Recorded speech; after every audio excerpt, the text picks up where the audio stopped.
And I explained to you from Adam how the Lord created him. The Lord formed him. He has eyes, he has his nose, and he has his ear, hands and legs. But there's no life in him. Until the Lord breathed the breath of life. And that gave him the strength. And I think the same all of us. When we were born, we are strengthless. Until we breathe the air. Until somebody tapped us. Then the life within us came out. And I've explained to you from Nehemiah chapter 8, verse 1 to 10, what happens in the life of the people of Judah. How they were in a foreign land, sojourner, the slave, and the Lord released them. Few of them came. They actually said, those few, they are fugitives. They came, and the hands of the Lord was upon two people. One, Nehemiah as the governor, and Ezra as the priest and scribe. Both of them, they unite together. They gather the people, and then Ezra began to read the book of the law. And when they begin to read the book of the law, the Bible said they were so sad. Many were shedding tears. They were so remorse. They feel guilty. Not for their own personal, but for what their forefathers had done. They realized what the Lord had been saying. They should not. They find that they have been doing it. Brothers and sisters, the Lord said this one is going to be a month of strength. And I need to take my time to explain to you that whatsoever situation you find yourself, we have had people of God who find themselves in a more severe situation. And the Lord sustained them.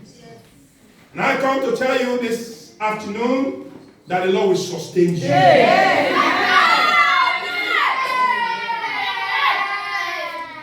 I wouldn't want you to begin to look at yourself as the world is going right now. Things are happening in the world today.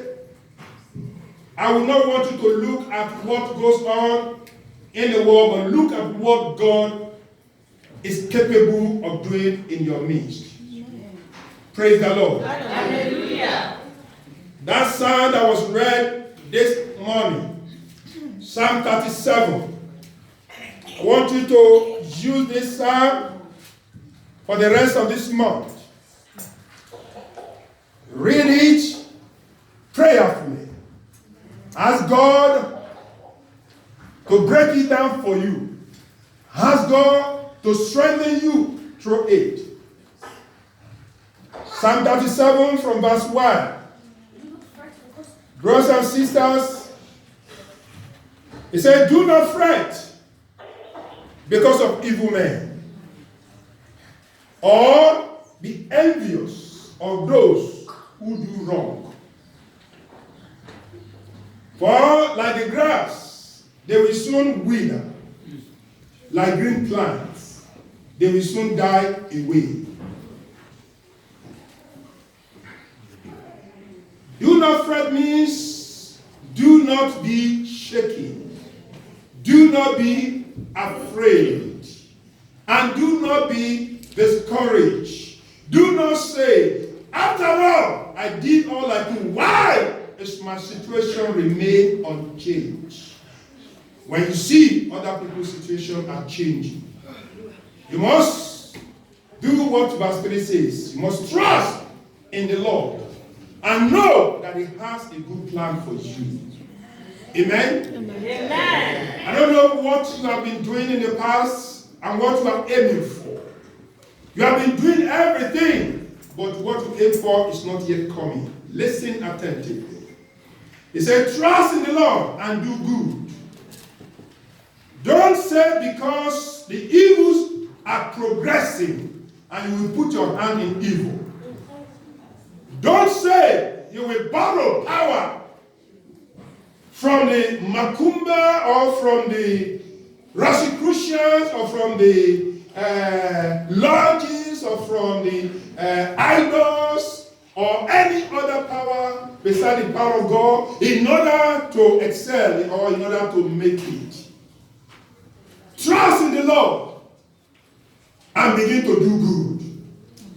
As you are in this land, enjoy what is there for you. Amen? Amen. Delight yourself in the things of God. This scripture is very clear. And when you do this, he said he will give you the desires of your heart. Amen. Brethren, this is the scripture. Do not let anything shake you, but be the shaker of the challenges of your life. Yes. Shake the challenges of your life. Let every challenge that comes to you, let it recognize you have a God that cannot be shaken. Yes. And nobody questioned him. Nobody shift him. Amen? Amen. And when you do that, don't forget the work of the Lord, the house of the Lord. There has to be people who will commit to it. And that's why he says, commit your ways to the Lord.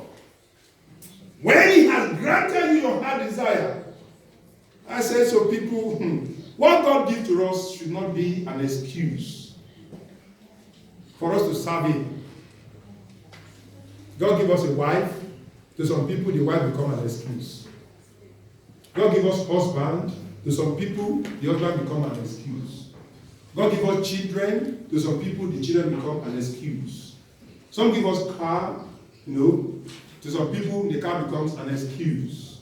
Praise the Lord. Even some people, God give them a house. The house bill becomes an excuse.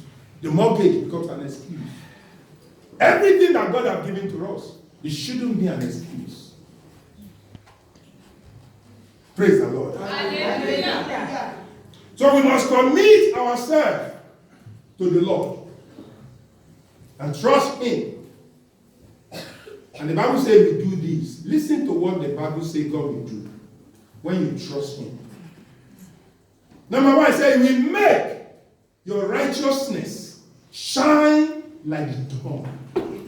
Hallelujah. Hallelujah. Do you have any righteousness of your own? You don't. He made you to be righteous with him. As a matter of fact, the Bible made it clear to us that our righteousness is like a filthy rag. So, it is better that he himself make whatever you do as a righteous and make you to shine. I declare to 3 people who will scream 3 amen this afternoon that this month you will begin to shine in the name of Jesus.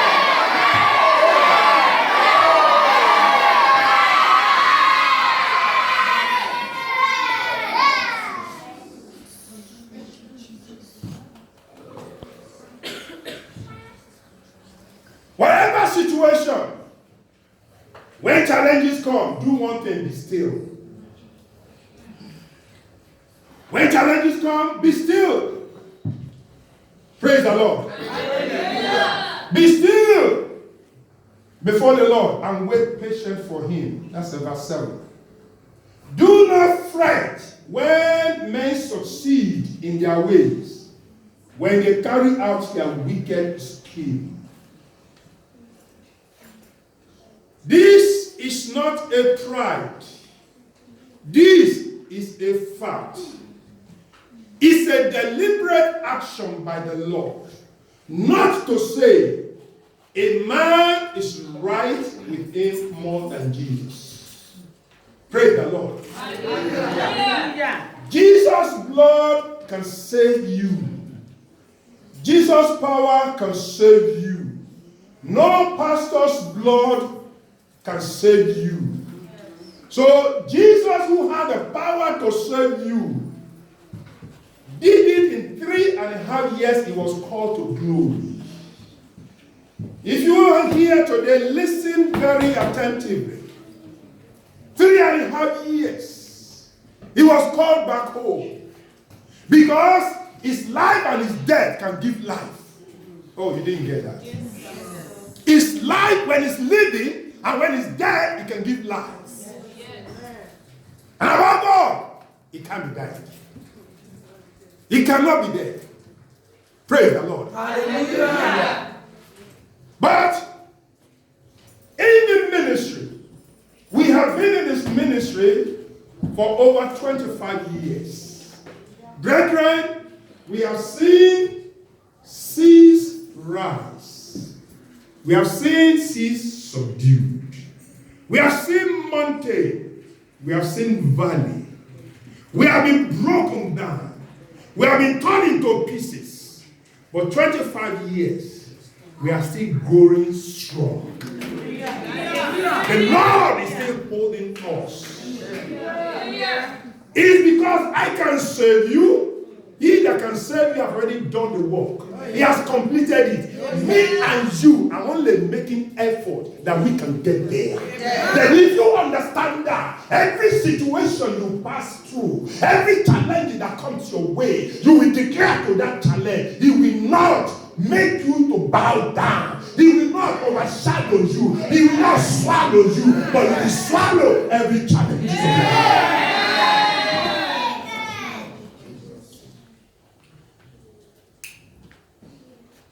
And that is where we love Jesus. That's where we care about Jesus. Praise the Lord. Hallelujah. There are 5 things, brethren, I want you to take note of. 5 things.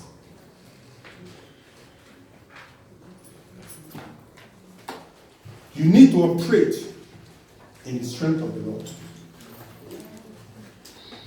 There are 5 things. There are 2 things. For you to operate in the strength of the Lord. Number 1, the light of God. What is the light of God? The light of God is the word of God.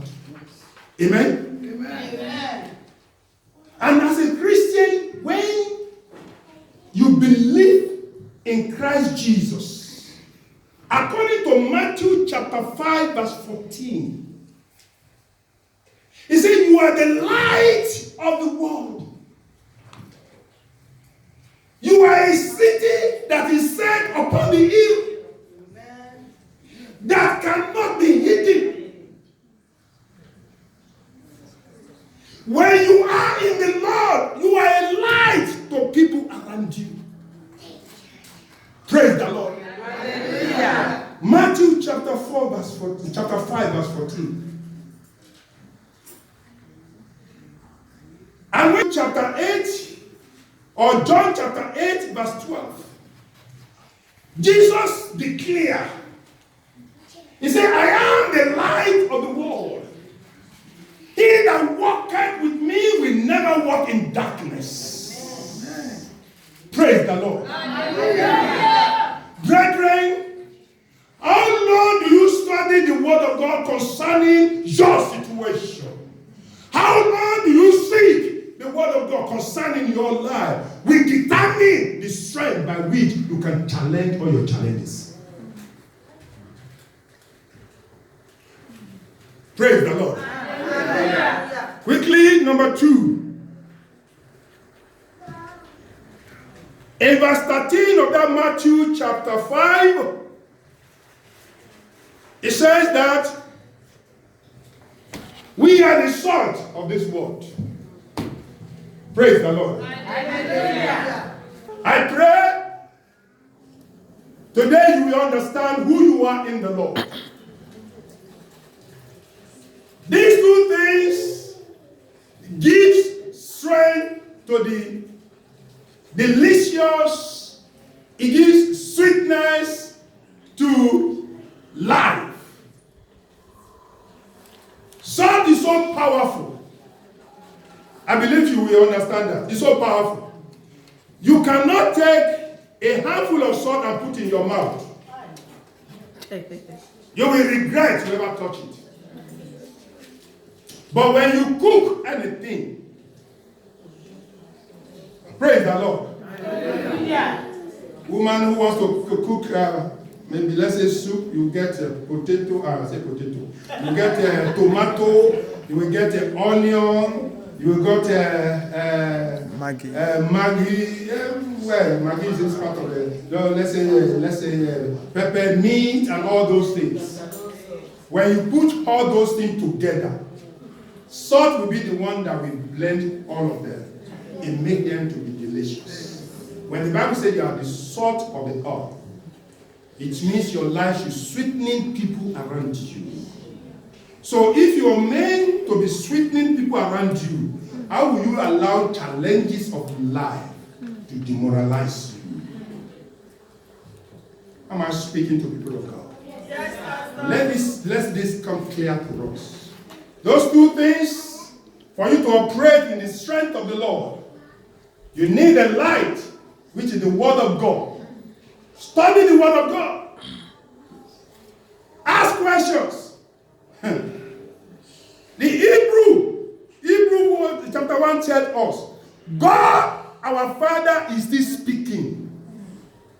Only if you're not asking Him, God can talk to you personally. I love the revelation that the Lord gave last week and what ginger what we are doing right now. For us to have one-to-one discussion. When you ask Him a question, He will answer it. I'm going to swiftly move into 5 things that Satan has planned in the life of Christians today.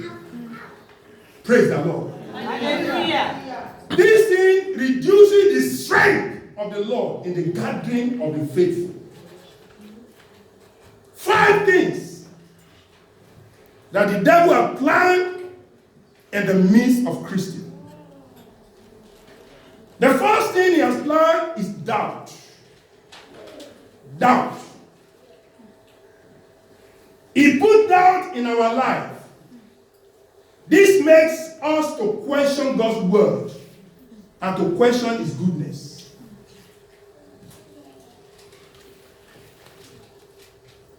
We were told in our Sunday school today that the flood in the days of Noah is a demonstration of God's love. Somebody help me now. Yes. He used flood, destroyed some people, and yet they are telling us that that flood is a demonstration of the love of God. Amen? Amen. How could that be? But to you, it may be a wicked act. But to Noah and the rest of the 7 people, it's a demonstration that God loved them. Is anybody going to look at me now? You're going to say, if you are able to say the 3 thunderous amen now. This country may be going down. This country may be going through tribulations. It may be a sign of the end time. But as God located Noah in those days, somebody is here today. God will locate you for good.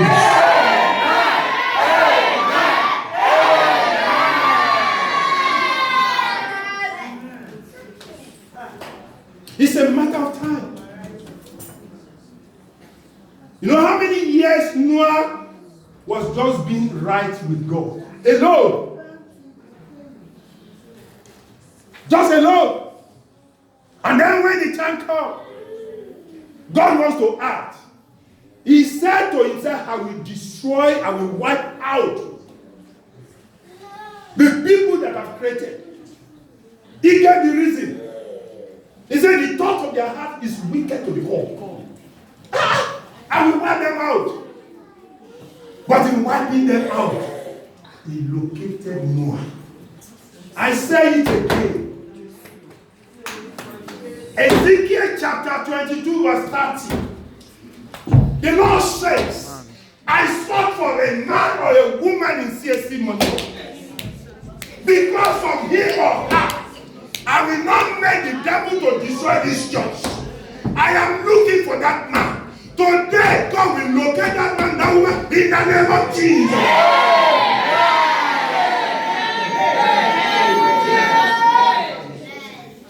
Hello? I want you to flow with me. Doubt. When you doubt God, is dangerous. The doubt will make you to begin to question his word. How do you say you love me? An angel comes to Daniel. He said, Daniel, a man of valor, an esteemed man. And Daniel looked at himself. He said, what is esteem in my life? My people are slaves, are in slavery. Look at the problem they are going through. Amen? Amen? The situation that he was make him to be questioning the words of the Lord concerning his life. If you are here today, let that be removed from your life. In the name of Jesus. And stop questioning God. Don't question him. He has a better way for you. Praise the Lord. I said praise the Lord. God has a better place for you. So whatever you are going through right now is a caterpillar or limousine that will take you to where you want to take you. Praise the Lord. Remove doubt from you. Number 2, the devil brings discouragement. He brings discouragement to us. Things happens in the way. Things happens in our life. And we discourage. We are discouraged. What we're supposed to take to the Lord in prayer, we begin to discuss it. And when we are discussing and it's not happening, discouragement set in.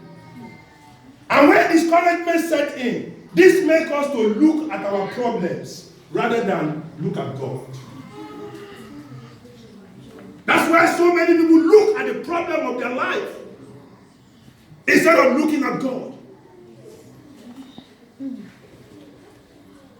David got to a point and said, I will look unto the hills. Where cometh my help?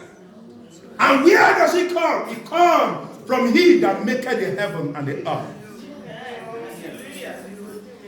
Is it over your children? You are disappointed. Or you are discouraged. You have so esteem over your children. Now they are growing up. They are pompous to you. Or is it over the woman that you have done everything for? You marry? Or is it the friend that you marry that you want to marry? Or is it your brother, or your cousin, or your uncle, or mommy or daddy? You just see that there's no encouragement coming from them. And then you now begin to look at the problem.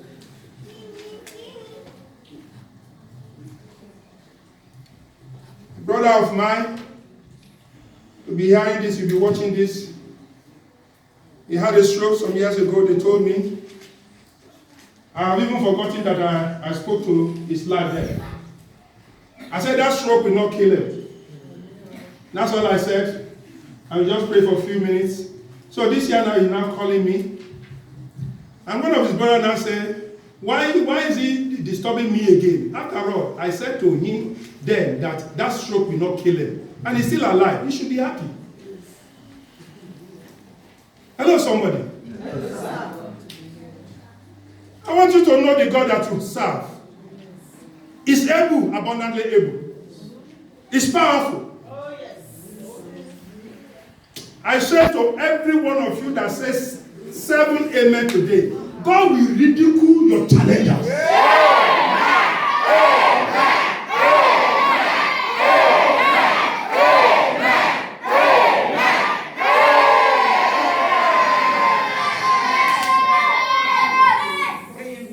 That God of Moses, that God of Israelites, that God is still alive.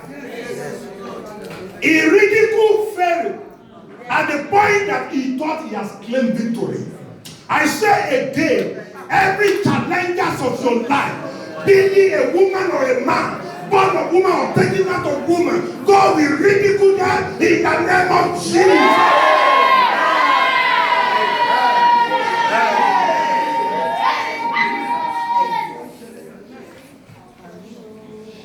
This discouragement that the devil brings, as I said to you, it makes us to look at our problem rather than at God. We need to look at God. No, listen to that Psalm 37. Don't be shaken because of the problem of your life.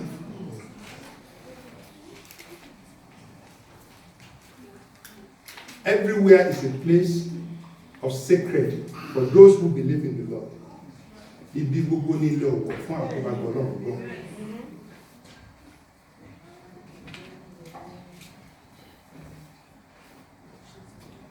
Number 3, the devil causes diversion in our way. He brings diversion to us. And this makes the wrong things seem attractive so that we will want them more than the right thing. It brings that diversion. You want to go to Watford. You go to M1. And they say the signboard points to Watford. But some drunkard went and then they changed it. It's still going towards a not circular road. Okay? You know when you get there, because of that diversion, what will you do? You will continue to go. What will you be expecting? You'll be expecting that there will be another diversion that will take you back. That's what the devil has done to Christian life.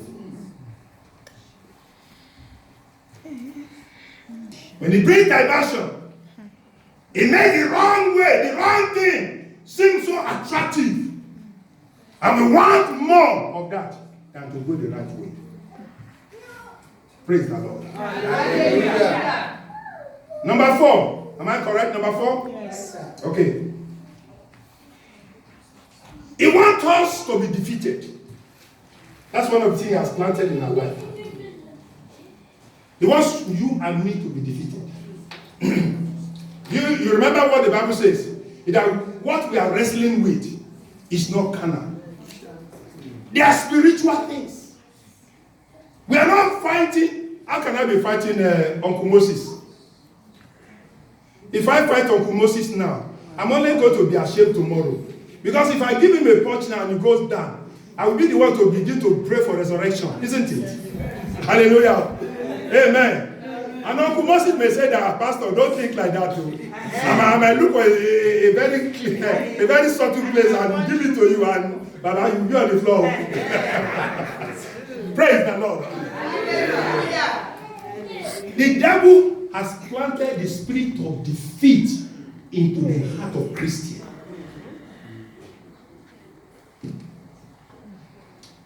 Listen, I have not been to Nigeria for the past maybe 2 years or so. But do you know something that really baffles me? These people hardly get money to eat. They will have their last penny to save in order to go to a program. Bag like this, one baby like this, another child like this. They be running to go and catch a bus. And the church they are going to contribute the last 50 naira in their pocket. And when they came out of that, all the prophecy and everything, they go to one brother or one uncle in their house that has a little money. I have a program, I want to go. Can you give me 50 naira? You ask them, what about the one I gave you yesterday? And I went for a program. You know, the Bible said that you must not come into my house empty-handed. So I gave it.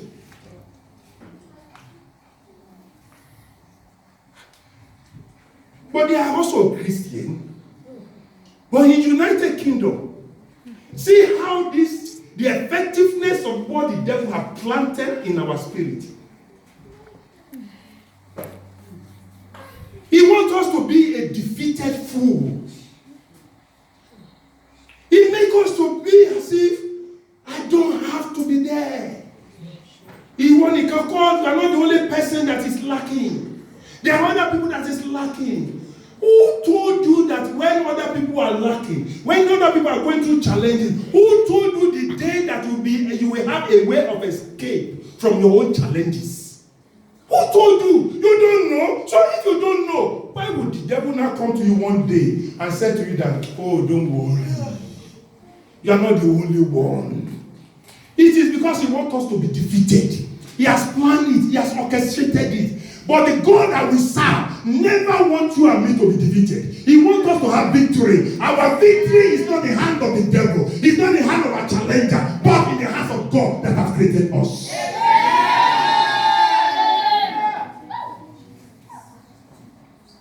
Praise the Lord. Because he has planted and wanted us to be defeated. This made us feel like a failure, so that you don't even want to try. It's a sign that the devil has planted the defeat. Praise the Lord. You feel so you feel failed. You feel that you have already failed, so you don't want to try again. Amen? Amen. I'm sorry, I don't know who I was talking to. I said, go to uni, go back to uni, go and learn how to be a teacher. Oh, the first thing that person said to me that, oh, becoming a teacher, there's this problem and that problem. Hello! Those problems is enlightening to me. It's enlightening me about. Some people get out of that, they are earning 40K a year. What are you talking about? What are you talking about? We want money, but we cannot sacrifice. We want pleasure, but we think you can always run. Some people live life of card, deceiving people.